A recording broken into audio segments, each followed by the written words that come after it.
Prohvet Jesaja raamatu 52. peatükis on sõnad: kui armsad on mägede peal sõnumitooja sammud.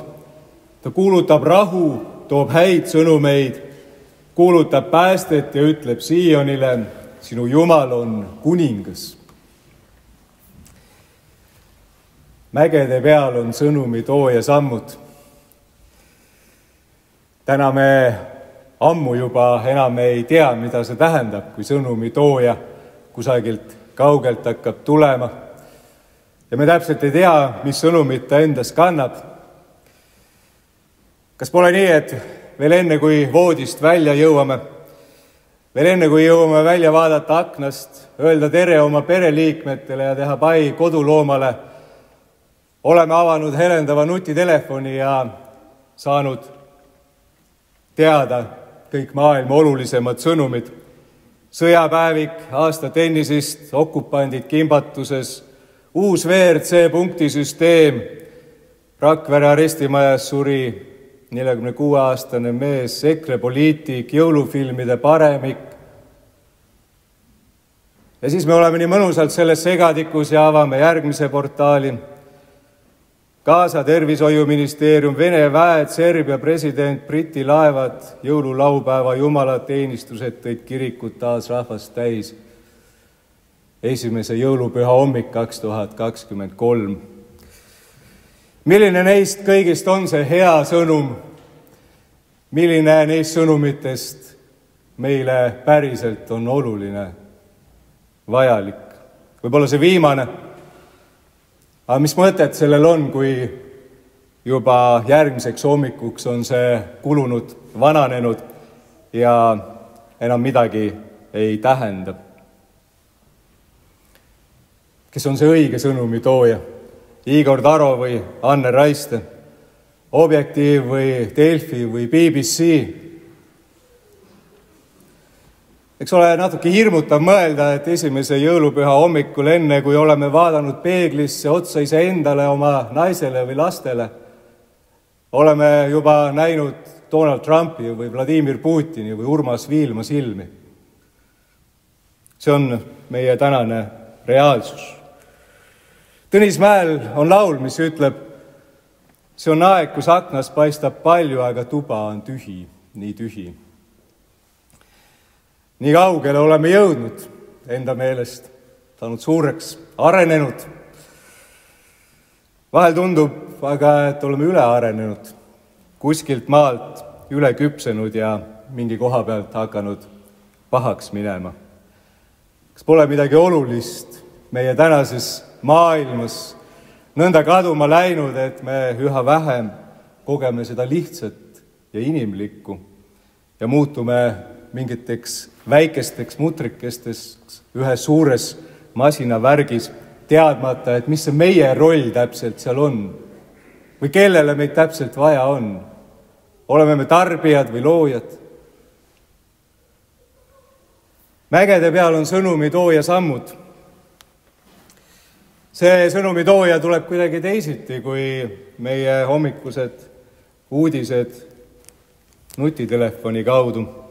See poeetiline kujund mägede peal ütleb muu hulgas, et ta tuleb aegamisi. Ei vupsa kuidagi ootamatult meie jõululaua taha, meie juttudesse, meie igapäevastesse vestlustesse. Ta ei pane meid ka valiku ette võta või jäta. Ta tuleb nõnda, et meil on aega. Meil on aega valmistuda.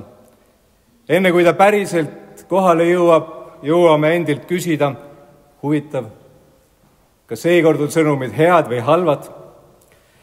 Mida ma teen ühel või mida teisel juhul? Ja kas ma üldse ta vastu võtan või jätan ukse avamata?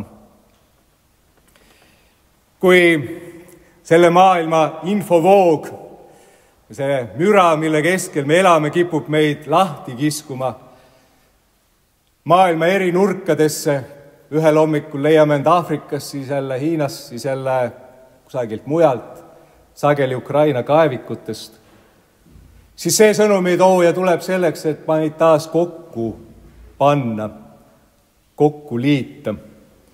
Ta paneb esmalt meid küsima iseeneste järele ja vaatama eneste sisse. Enne kui avame selle akna, kus paistab terve maailm, oma segaduste, oma kaootilisusega, paneb ta meid tõsiselt otsa vaatama iseendile. Kes sa oled? Mis on sinu jaoks see päriselt, see hea sõnum, mida sa igatsed, mida sa tõeliselt vajad, mis sulle tõeliselt korda läheb?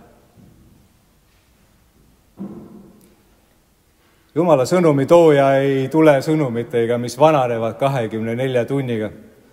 Ka 24 elust ei piisa, et seda ära kulutada. Ikka on see aktuaalne. Sest ta ütleb meile, mitte kes me oleme selles tänases päevas, mis homseks on unustatud, vaid kes me oleme täna selles päevas, mis mitte kunagi ei saa eilseks.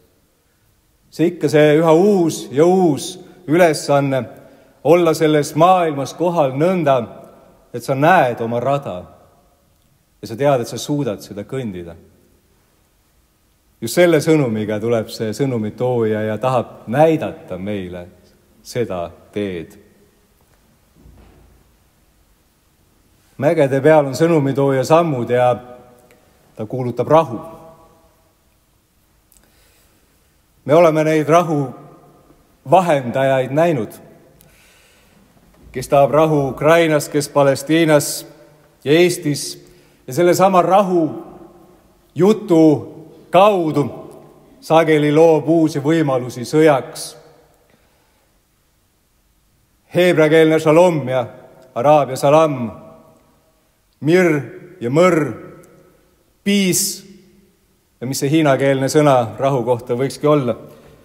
Sõnad on erinevad, aga räägime ikka ühest ja samast asjast. Või siis vahel ka mitte.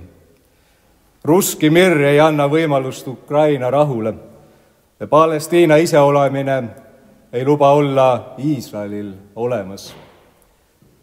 Kus on lahendused? Sõnumitooja rahu on rohkem kui sõnad. See on muutus, see on uueks saamine, siin ei ole teist lahendust. Täielik uuenemine, uueks loomine.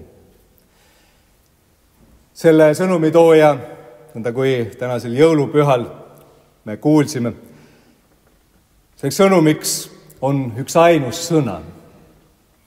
Kõikide sõnade algus, kõige oleva alus, mis on nüüd saanud lihaks, on saanud millekski, mida meil on võimalik oma elus tervitada.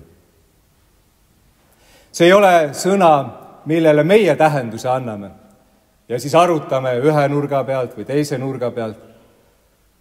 See on sõna, mis on tulnud, et anda tähendus meile.